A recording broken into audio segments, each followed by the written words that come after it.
سمندری طوفان سے پاکستان اور بھارت کو خطرہ۔ پاکستانی میڈیا کے مطابق جنوب مشرقی بحیرہ ہند میں ہوا کا کم دباؤ سمندری طوفان کی شکل اختیار کر چکا ہے، جس کے باعث پاک بھارت ساحلی پٹی پر تیز ہوائیں چل رہی ہیں۔ پاکستانی محکمہ موسمیات کے مطابق سمندری طوفان ٹاؤکٹائی کا رخ بھارتی ریاست گجرات کی طرف رہے گا۔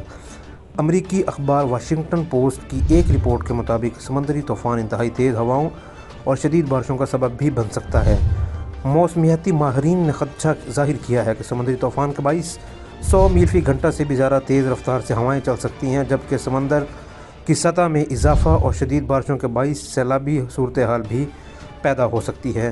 اس صورتحال سے اس طوفان سے پاکستان کے سب سے بڑے شہر کراچی کو بھی خطرہ لاحق ہونے کا خدشہ ہے، جبکہ بھارت کی مغربی ریاست گجرات بھی اس طوفان سے متاثر ہو سکتی ہے۔